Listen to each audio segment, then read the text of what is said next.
Hey, it's Austin James. If you're like me, trying to live your best life while living with diabetes, you can relate to worrying if you're doing a good job managing your diabetes. I use the Freestyle Libre 3 Plus sensor to get real-time glucose readings and see the impact of every meal and activity to make better decisions. The Freestyle Libre 3 Plus sensor can help me live life with diabetes on my own terms, and it gives me more time for the things I love, like being a dad and a musician. Now this is progress. Learn more at freestylelibre.us. For prescription only. Safety info found at freestylelibre.us.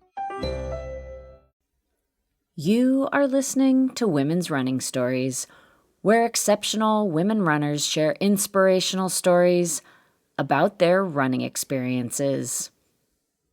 When you go on a journey of trying to find out and really define who you are, who you want to be, who you want to continue to be, I think something that I've learned too is I've learned that as I've gotten more clear in those goals and in those values and in my identity, I've also built a lot more trust in my intuition and really listening to that voice in the back of your mind that's maybe this person actually isn't someone that's has your best interest at heart. And, they kind of continuously make you feel a certain way. And maybe you do need to listen to that voice. And sometimes it doesn't always have to do with people, but just situations too. And I think in the past I have sort of pushed those voices aside and being like, no, that's not how that is. And I just need to continue forging ahead, sort of regardless of that internal voice that's maybe this is a slight red flag here.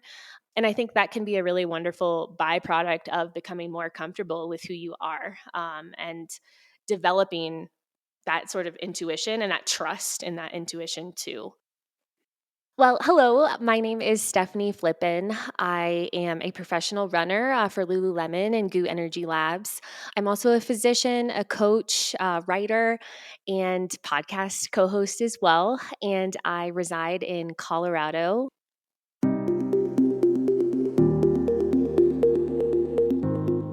Yes, this episode features professional ultra runner, physician, writer, coach, and podcast co-host Stefanie Flippin. Stefanie's racing and training life have been integral to a process of transformation that has taken place over the past few years, and that has led to Stefanie being more in touch with her intuition. Put another way, Stefanie Flippin's running experiences are intertwined in her journey to discover her full, true self. And she is here to tell that story.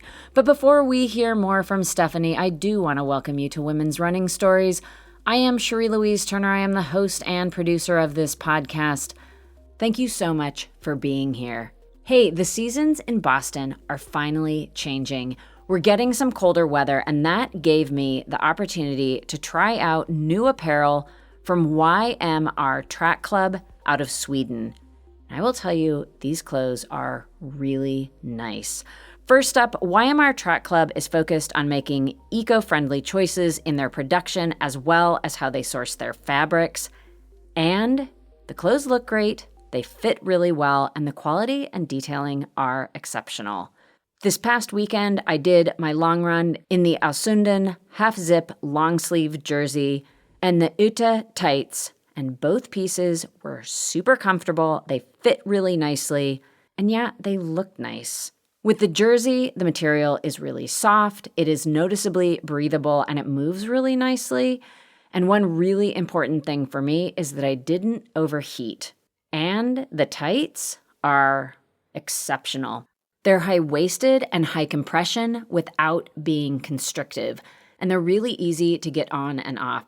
The elasticity of the fabric it's really stretchy and it holds well, so the tights stay in place, there's no sagging, and they're really comfortable. Yeah, I cannot say enough good things about these tights. So as you are looking to bolster your fall and winter wardrobe, and when you are looking for gifts for the runners in your life, check out ymrtrackclub.com. Use the discount code WRS20 at checkout for 20% off your order. That's ymrtrackclub.com. Use the discount code WRS20 at checkout. Look to the show notes. I'll have a link to the website and I'll have the code there. Get in your order with YMR Track Club and let me know what you think. I am a big fan. All right, now let's get into this episode. Stefanie's story is incredible, and I am so excited that you are here to listen to it. I have been wanting to get Stefanie on this podcast for a long, long time, and I often think that things happen in the time that they're supposed to, and I'm really happy to have caught Stefanie at this point in time in her running career because this is just an exceptional part of her trajectory as a runner and just in her life. So it was great to catch up with her and to focus on this period of time in her running journey. If you aren't familiar with Stefanie Flippin's running story, she is, very notably, among the best North American women to ever race the 100-mile distance. And her trajectory to this point is phenomenal. To put some context, some numbers around this, Stefanie ran her first 100-miler in 2015, and she finished in just over 33 hours. 5.5 years later, and with a few more 100-milers under her belt, she ran a remarkable 15 hours and 55 minutes to win the Tunnel Hill 100-miler. The next year, in 2021, she surprised the ultra world by winning the U.S. ATF 100-mile national championships, and she dropped her time down at that race to 14 hours and 35 minutes. And that same year, she retained her title at Tunnel Hill, running 14 hours and 4 minutes. Yeah, so these are some of the fastest times run by a North American woman ever in a 100-miler. And when you learn in this episode about everything else that was going on in Stefanie's life throughout this progression, it makes these performances just that much more amazing. Stefanie did turn pro in 2021, and she signed with Lululemon in 2023. Now, in addition to all of this incredible success in trail running, there have been challenges, especially over the past few years. And it is those challenges that have initiated this period of profound change in Stefanie's life. Something else that is intertwined in here that I'm sure you picked up on in this introduction already is that Stefanie's participation in the running world goes well beyond being a professional runner into coaching, writing, and podcasting. And now, more and more, she's embracing a role as an activist and an advocate for diversity in the sport. Taking on many roles is something that Stefanie is very familiar with, and you're going to hear about that. Before we get started here, there are 2 items I just want to be clear about. Stefanie will mention the Javelina 100, and this is the hugely popular race that takes place at the end of October each year in Arizona. There's a 100-mile race as well as a 100-kilometer race. She also mentions REDS, which is short for Relative Energy Deficiency in Sport. It's a syndrome that used to go by the name of the female athlete triad, and many people still refer to it by that name too. And in this episode, Stefanie uses both names. All right, let's get to it. Let's hear Stefanie Flippin's running story, focused on the challenging and transformative journey she's been on over the past several years. Stefanie begins by talking a bit about her approach to life and sharing some of her background as an athlete.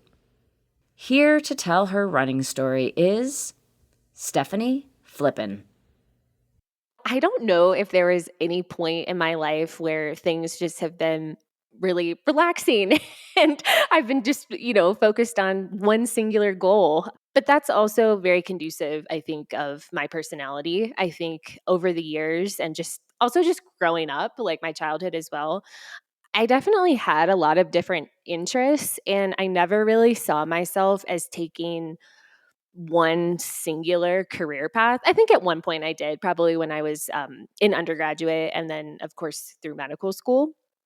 But I think for a long time, there was always this part of me, like going through high level education and then going throughout my surgical residency where there was always something in the back of my mind where I just knew that I wasn't the type of person who I wanted to make my career my entire identity, just because I had a lot of other passions.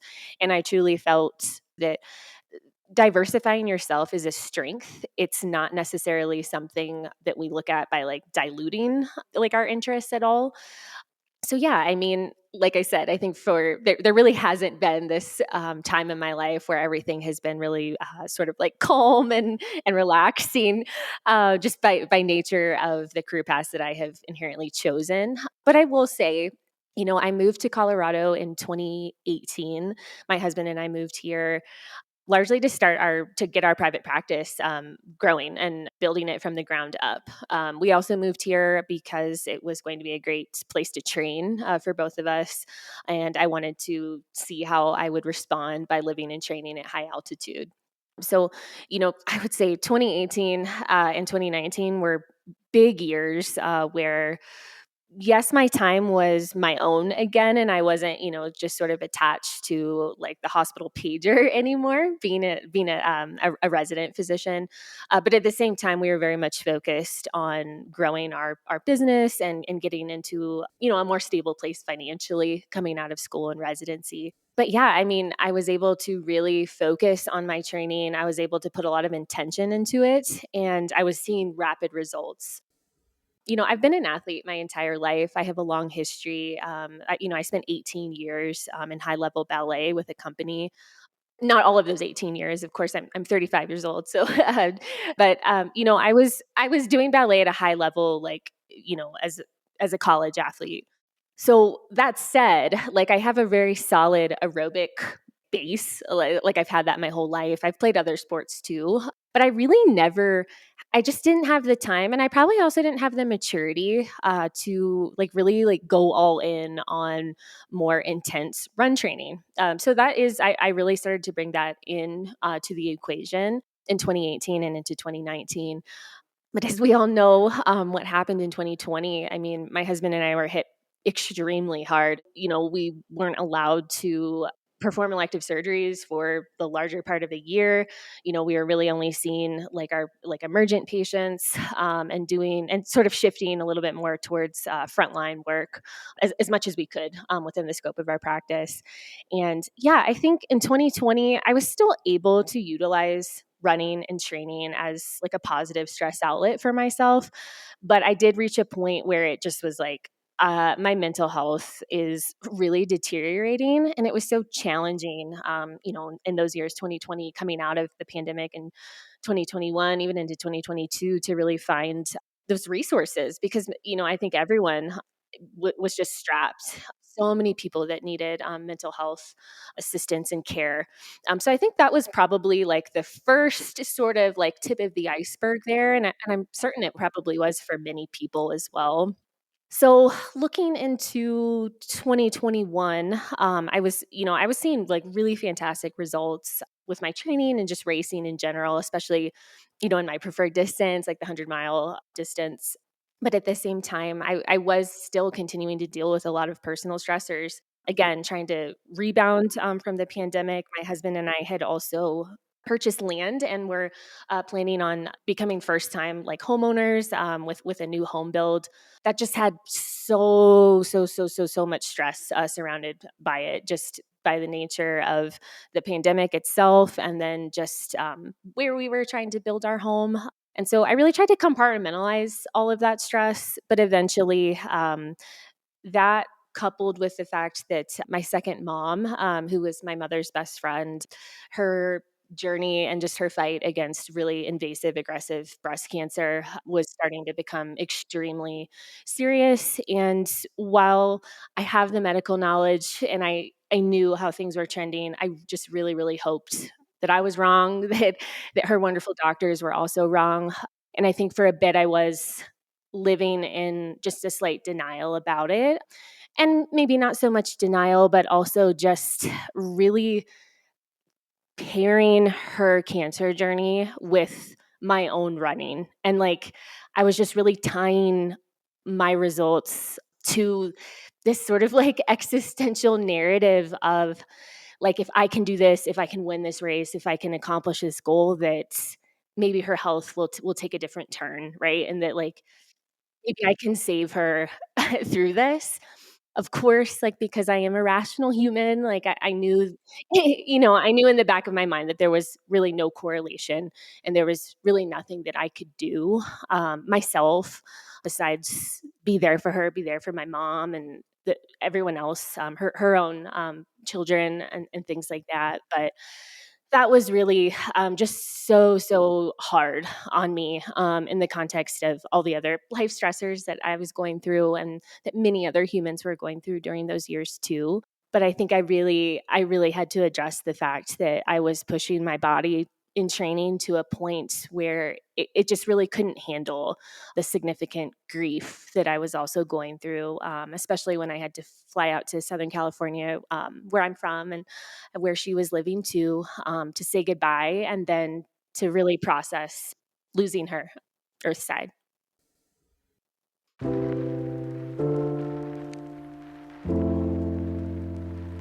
I've been extremely open about just the really significant link between mental and physical health, and not just mental health, but emotional health too.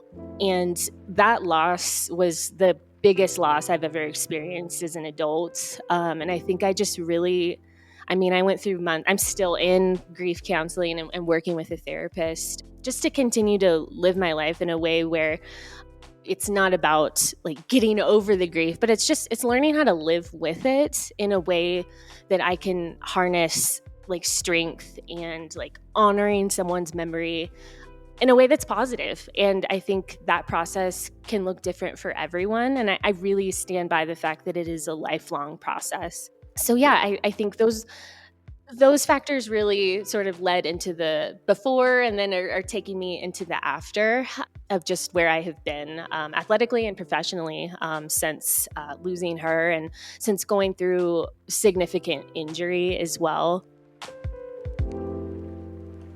I should probably note that in the fall of 2022, I was overtraining, like too much. I was just really trying to cope.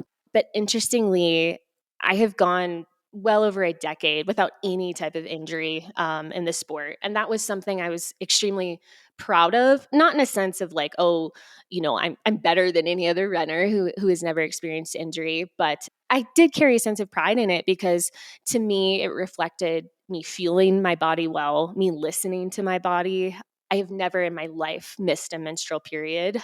And again, like for some women, that is not necessarily a direct reflection of, feeling, and things and overtraining. It can also be genetic factors and your specific health. But for me, personally, I was really proud of that. Just the fact that I had been able to maintain such a consistent, track record, over the last decade. And ironically, but not ironically, because there is such a close tie, between mental, emotional, and physical health. The day that my second mom passed away, was the first day, that I actually started feeling pain, in my hip, pretty significant pain. I'd had some concerning symptoms prior, like just weakness in general and just not feeling like myself. But this was pretty clearly, a bone stress injury. And yeah, it was my first major injury, and it was a femoral neck stress reaction. I had caught it fairly early, but that sort of sent me on a trajectory of wanting to correct things, but also, that also leads into in 2023, in the fall of 2023, I contracted a really severe case of COVID, and it wasn't the dominant variant, that was here in the U.S. I caught it up in, northern Canada, and I really just started to deal with some, more rare, side effects and just some long COVID symptoms after that. So it's been a process, since last fall, to now. So yeah, in the last fall, in 2023, I mean, training was going really well. I had felt like, okay, I had, pulled myself from Western states earlier in the summer, and then I was just focused on holistic health, just being sure everything felt good structurally. And then I got COVID, and this was my first like known infection. I was like seeing patients all throughout like 2020, 2022, 2023. I was always wearing a mask, largely because my patient demographic A lot of the patients are immunocompromised. So to my knowledge, this is the first time that I had contracted COVID. And it seemed to be like, at first it was like, okay, this is the pretty stereotypical cough. I had a lot of drainage, headache, that type of thing. And I seemed to recover okay.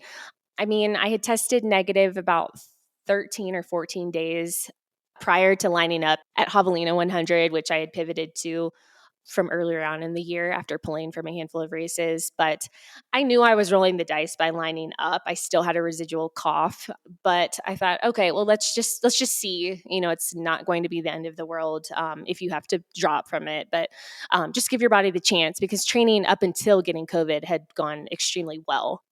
So I did end up pulling from that race. I felt great for like 20 miles, and really that was like the bulk of what my body wanted to give me on the day. But I felt really good, and I felt good in the days after in terms of like recovery. But then I was maybe 4 days out from that week after Javelina, and I was going up a bigger climb, and I took one step, and something just didn't feel right in my low back, specifically my sacrum. And I was like, it didn't feel like soft tissue to me. And I am someone who fortunately is really in tune with my body. I tend to pick up on pretty minor things like early on, and I do not run through them. I'm not someone who does that. So I gave it some time, but I quickly realized that I needed to have advanced imaging done on it. So I ordered an MRI on myself, and we got some pretty inconclusive results. Namely, I mean, my MRI was initially read as a sacral stress fracture, and it was a gut punch to me, given I had gone through a lot of testing to rule out the fact that I really wasn't at high risk for bone stress injuries. I had been working with a registered dietitian to ensure that I do not have a history, so fortunately, I don't have a history of an eating disorder, body image issues, that type of thing. And from the recent literature, we know that, bone stress injuries to what we call highly trabecular bone, which trabecular bone is like that sort of softer, spongy bone. It's different than cortical bone, which is harder, and that's something like we see like in the tibia or like the metatarsals. But for me at this point, having a bone stress injury to the femoral neck, and then now what I was being told was a stress fracture to the sacrum, those are certainly linked, often linked to nutrition. And that had just been ruled out. So that was confusing to me and my medical team. I sought care. My coach is also a medical doctor. So we sought care out of Colorado University here at Boulder, as well as from specialists like up in Canada as well. I had my MRI reread by 4 other radiologists who actually disagreed with the read and were like, I actually don't think that's a sacral stress fracture. This looks like an anatomical variant, but with bone marrow edema, like there's certainly something, there's some sort of or inflammatory process or something that is affecting the bone here, but like nothing is really pointing towards this being an overtraining issue or nutritionally related. I mean, I had still been very, very cautious in 2023 with my mileage. I mean, by cautious, I mean, I was probably topping out at maybe 70% of what I've been used to running in previous years, season after season, with no types of injuries or illness or anything like that. So I continued to search for answers because nothing really made sense. My pain actually went away quite quickly, way too quickly for it to have been a true stress fracture. And so I had tons and tons of like kind of like rare and just like blood work run that it's not typically ordered. And we did discover that my hormones were interrupted in ways that we weren't expecting to find. I never really got like definitive like answers from my very diverse medical team, but all of us just agreed at a certain point that whatever variant of COVID that I had gotten, it had interrupted many of the pathways in my body. So not just like female sex hormones, but it had significantly interrupted like bone hormone pathways.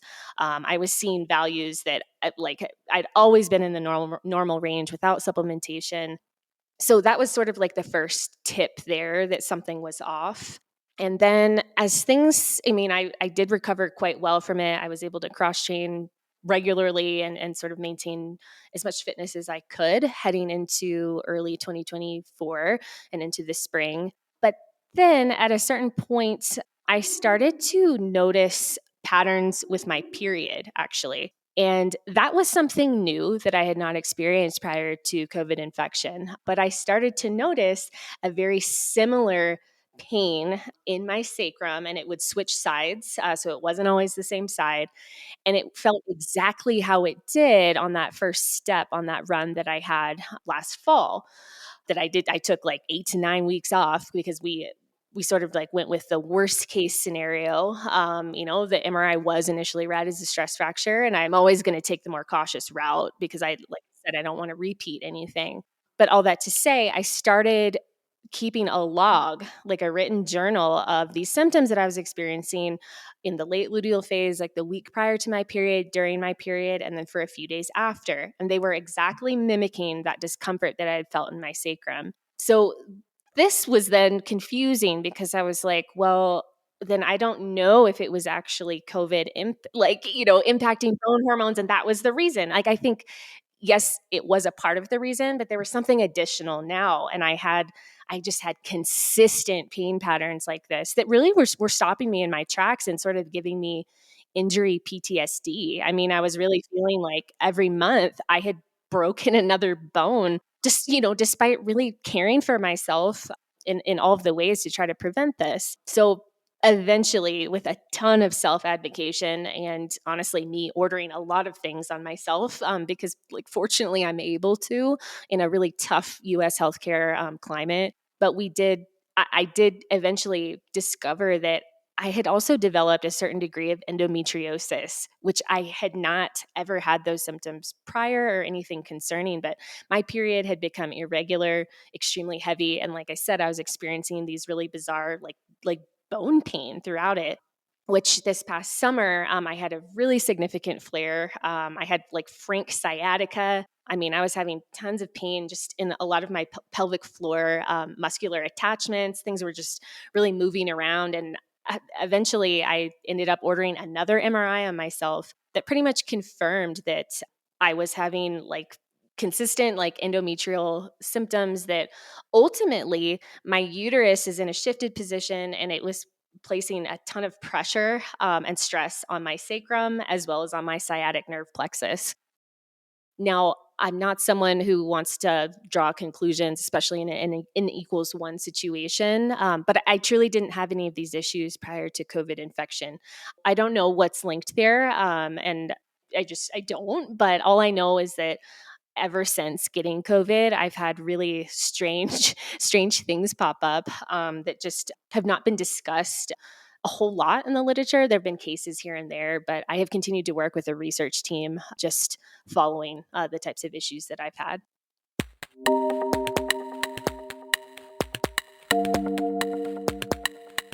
Fortunately, coming out of that, though, because of the resources I have and my ability to, like I said, order testing and blood work on myself, I have been able to take hold of this and sort of develop a treatment plan with my medical team that has been able to keep this in check. And I think a lot of it too, and my ability to move forward this summer is also just the mental clarity now that I am finally out of this like fear pattern of being like, oh my gosh, I'm overtraining, I'm underfueling. The female athlete triad and REDS is a very, very real issue for so many female athletes. But for me, I just never fit that mold. And I had gone through significant testing to rule out those risk factors. But in my mind, though, it was like, well, I don't have risk factors for this, but I'm still experiencing like aftermath as if I do. So for me, in terms of moving forward this summer, it's been really, really helpful to have that peace of mind that like, I can almost like relinquish the fact that like I haven't done anything wrong. Like this isn't your fault, And I think just that thought process there is it's so critical in just moving forward.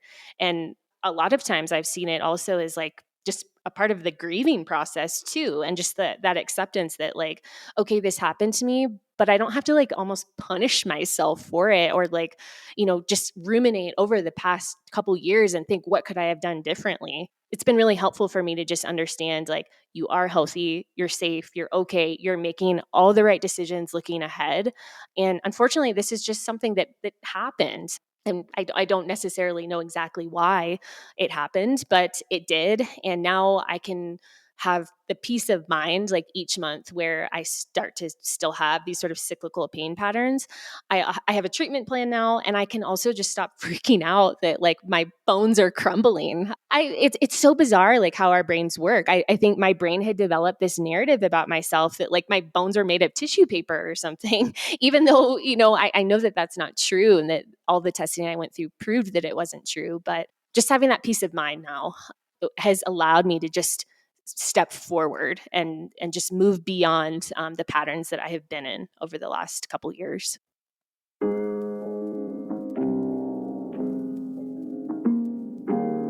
I can't recommend working with a sports psychologist enough, especially and it doesn't matter what your fitness level is. Like, sports psychologists are not reserved for elite or professional athletes.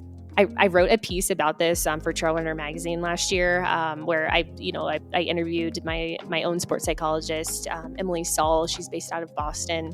And I think one of the most impactful conversations that Emily and I both had was her like asking me, she's like, this is more of a rhetorical question. It's just something that I want you to be thinking about. And I want this to be at the forefront of your mind as you build into this summer and look ahead. But like, she was like, you have said over and over again that like you highly value consistency. And I do. For me, it's like, I have a ton of pride in stacking consistent seasons and years of training. And I think that's why I took it almost so personally when my body didn't respond in that consistent way. And I viewed that sort of quote lack of consistency as a failure. And Emily really asked me, she was like, I need you to really be asking yourself every day, like, what is the value in what you're doing on a day-to-day basis? What is the value in it? Like, what are you taking from each day of training? Because we need to focus on that before we can then like think about, months, next year, 5 years from now, in terms of like what you value in terms of racing and those bigger races and getting back into the highly competitive circuit. So for me this past summer, like I really dialed into like why I started doing this. And why I started doing this was not to achieve certain paces or times or performances or get sponsors and things like that. Those were honestly just like cherries on top that I never I never thought would be possible for someone like me who really started training at a high level in the sport of running as an adult. I was I was in my late 20s. I didn't run collegiately or in high school by any means.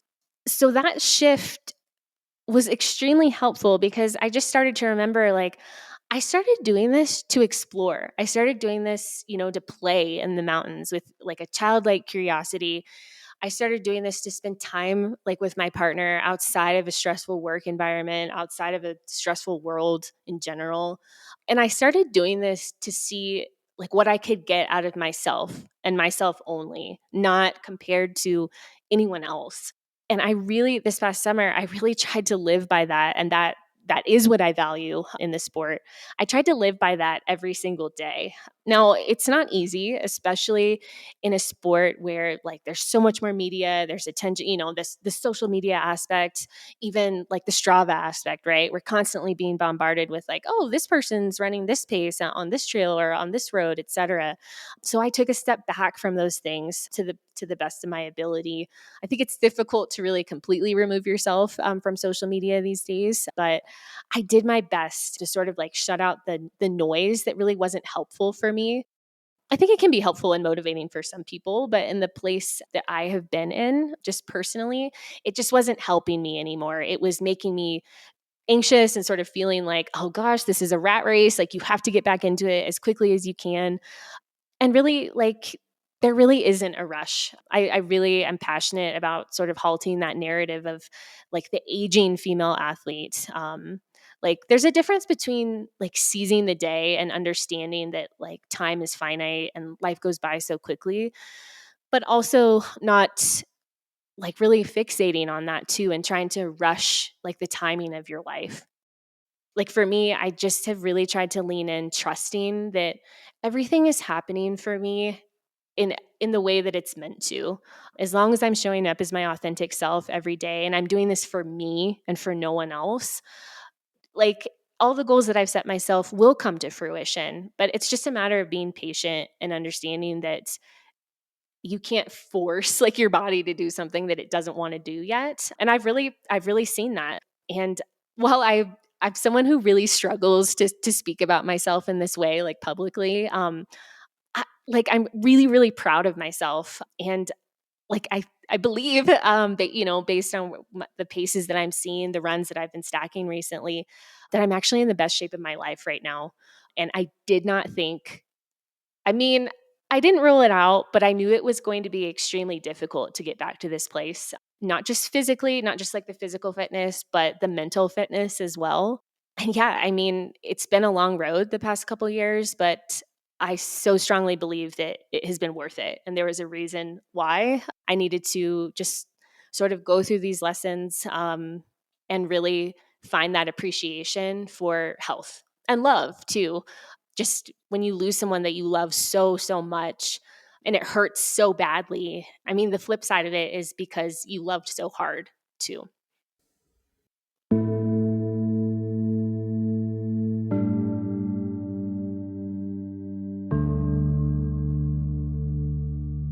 I think for at least for me, I sort of like put my distance, the 100-mile distance and the ultra long stuff up on this pedestal of this is like sort of like the pinnacle of getting out of my comfort zone. This is how and not to tie this back to like my own grief and life experience, but for a long time, and I think I even continued to think this way into this year, but it's like, it's a way to suffer, and not in a masochistic way, but it's a way for me to like choose to suffer. It's me choosing to put myself into the hurt locker. And a lot of times that made me feel really close to my second mom in this sort of bizarre way. But I always looked at these types of long, like enduring races as a privilege. Like it's a privilege for me to choose to do this. And I have to see it through. And it's a way for me to pay my dues and a way for me to have this like meaningful life. And for some that might sound a little bit strange, but it's just over the years, like the way my brain has worked in terms of labeling those types of distances and those races. And I think because I was so adamant with myself that like, no, the goal this year isn't to just get back to 100 milers like as quickly as possible. You did that like last year, you did that the year before, and we're not going to do that again. We will return to them in the time that is right for you and your body. But for the time being, the goal for 2024 is to get to a year of health, of specifically bone health, because we do know that just bones are a really heavily modulated system. And sometimes they do need a full year for those hormone patterns and pathways to really just level out and no longer be in a sort of panic mode. So regardless of what I actually went through and what my bones were actually doing at a cellular level, I still wanted to stand by just getting to a year of health and having that be the primary goal. So I think my shift there was also like, the longer the distance, the crazier the race, that's not the only way to get out of your comfort zone. So I started focusing on what I could do in training, like safely as I continued to build. And that was really going in on the shorter distance work on trails, which I haven't really ever placed a strong focus on. I've certainly trained shorter distance on roads, but that's vastly different from, like a true like short distance mountain race. So yeah, I just was like, okay, this is actually something that's fairly new to you in a certain sense. It's giving you that feeling of like you are out here adventuring, you're getting out of your comfort zone. This is something new to you relatively in the sport. And it was giving me the same sensations and feelings of accomplishment that training for the really long stuff had over the years. And I, as a coach, I think it's really important to not place certain distances, paces, etc., as like a hierarchy. I think we hear that a lot with road running, where it's like, well, have you run a marathon yet? And I'm like, have you ever intentionally trained for a road 10K? Like, that's extremely difficult and can honestly feel, for some, like harder than training and running a marathon. So all that to say, I really wanted to apply that same ethos to myself, and I wanted to set an example for the athletes that I coach too, that like longer doesn't always mean better in terms of running, and there's certainly no hierarchy there either. And yeah, I really wanted to spend the summer taking an internal focus and going back to my roots. Before I ran professionally, it was always just me versus me, and it still is that way. Nothing has changed there, but I think I did get caught up in, trying to make myself as like relevant as possible. There's money on the line now, especially in trail and ultra, as we're just seeing the sport grow so much. And yeah, I really wanted to focus on going back to me and what I could do to make myself better versus making myself better compared to someone else or compared to my competitors. This years-long process of overcoming the impact of the pandemic, injury, illness, and grief has transformed Stefanie's approach to training and racing, as well as how she shows up in the running community. I think, just going through the pandemic, going through, here in the United States and across the world too, just these upticks in civil rights, like movements, for lack of a better term to describe them. And I just reached a point where I felt like life is really too short to stay quiet or to maybe, I don't necessarily think I was staying quiet, but maybe I was really only sharing and speaking up with my immediate circle and, and having like private conversations with my partner or family members. And for me, I am someone who sees these parallels always in my life of, okay, like you have classically been a little bit more of a timid person. I've stood up when I've needed to, but I've maybe like shied away if it's going to lead to, a confrontation or the potential for, a group of people or friends and colleagues of mine to like not like me or things like that. And I think for a long time, I was like racing in that way too. And my work with Emily and as well as like my partner too, just telling me that like, hey, like you need to stand your ground with this. Like you belong here. You belong on this start line. I really drew this parallel with me being outspoken about issues that are really important to me. And yeah, I mean, it was also something where Carolyn and I were having brunch a few years ago, and I was, I was kind of going through, I was starting to go through a rough patch again, and she just asked me, she was like, what are your values? And at that point in time, it was kind of hard for me to answer that question, and it's not like I felt embarrassment because it was difficult for me to ask that question, but it was a little bit like that. Like I was like, no, you do know what you stand for. So why is this difficult for you to, verbalize or like write down? Like why are you pausing with this? And I think that really also set me on this trajectory of wanting to live my life just fully, like in every single way, just in full alignment with who I am and what I stand for. So I think the past couple years, this journey that I've been on has also been about discovering what I stand for and not like backing down from it either. And not that like I needed to just turn into this confrontational person, but that's not like what I'm trying to encourage at all. But I think just really speaking up and utilizing my voice in a way that helps others who have maybe been in my position or, are a part of a marginalized group just feel seen. Because, going through 2020 and experiencing, like I've mentioned this in previous talks, but I'm so fortunately someone who grew up in Southern California in a pretty diverse place. It's not like I was the only like Asian American like at my school by any stretch of the imagination. And then I went to school in Chicago, another very diverse place, and then did my residency in Detroit, another very diverse place, albeit, fairly segregated. And being here in Colorado was actually the first time in my life where I experienced frank racism. And it just really got me thinking that like I've been fortunate to go 30 plus years without something so traumatic as that. And I really, it's so important to me, what I represent, what so many others represent on start lines in terms of diversity and inclusion. And I just reached a point where I was like, you've been thinking these things, you've been sort of keeping it bottled up, and speaking out and utilizing your voice is another way that you can live your life in tandem with your values and what's important to you. And I think ever since I just became a lot more confident in speaking up and not being as like afraid of how that would be received. And I have felt this sense of empowerment. I have felt these parallels with training, like in hard workouts and racing or taking on like scarier routes and things like that. I think it's also just really discovering who you are. And I think that can be the hardest step is your identity. And for me, with wearing numerous hats, and different career paths, I really had to come to grips with like, who are you and who do you want to be? And those questions can be really challenging. And I think they can be confusing, even though like the question seems very straightforward. But for me, it's like, I don't want to just be this person who classifies themselves as a professional athlete who focuses on this distance, and that's all I'm focused on. I've never been someone who's wanted to just have an identity that fits into one very like clean box.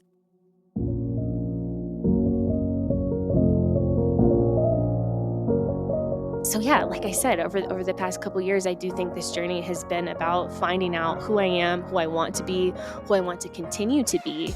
And it's been really exciting to see how that focus has culminated in many different ways that I didn't initially expect it to. Yeah, that's something it's just really exciting to me that when you sort of like lessen the grip on this trajectory, or maybe like a 5-year or a 10-year plan that you initially set out on, those plans are wonderful. And I do think that they're impactful for people to have like long-term goals, short-term goals. But life happens. And just because you don't achieve a goal that you like a 5-year goal for yourself, it doesn't mean that it's never going to happen. But maybe your approach to it needs to evolve. And like I said, just lessening the grip on it, and understanding that there are so many different ways to define success and progress, and trusting that if something is really, really important to you and you've poured a lot of time and energy into it, there are different pathways to get there.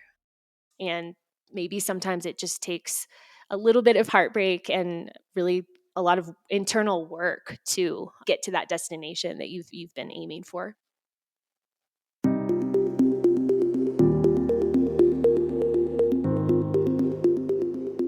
A little bit of heartbreak and a lot of internal work. Those words resonate so strongly with me. Wow. Thank you so much, Stefanie, for sharing your story on the podcast. I really appreciate it.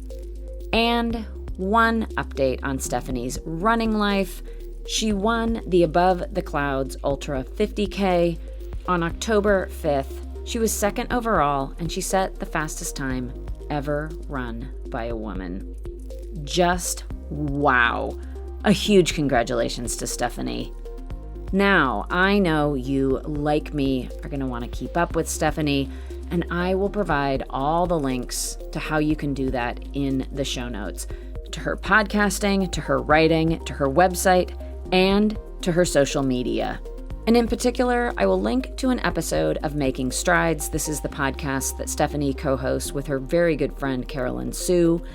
It's the July 8th episode, and it's really powerful. It's a very important conversation on advocacy and activism, especially in the trail running space. So yeah, please go give that a listen. Thank you once again so much for being here. I always appreciate you listening. I also appreciate you sharing the podcast with someone else you know will enjoy these stories too. That is how this podcast grows, and I appreciate your help in that process. All right, signing off for now. This is Cherie Louise Turner, the host and producer of Women's Running Stories. And until next Tuesday, I do wish you healthy, joyful, transformative strides forward. Women's Running.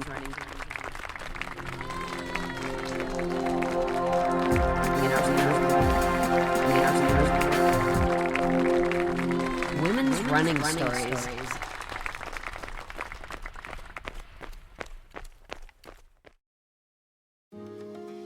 My name is Cindy Burnett, and each week I interview at least 2 traditionally published authors on my podcast, Thoughts from a Page. We talk spoiler-free about their books, so you can listen whether you have read the book or not. And then we delve into things that you most likely won't hear about anywhere else. The importance of the cover design, why they included various aspects of the story, personal details about both the books and the authors' lives, and so much more. You can find the podcast on every major platform and learn more about it on my website, thoughtsfromapage.com. Thanks so much for checking it out.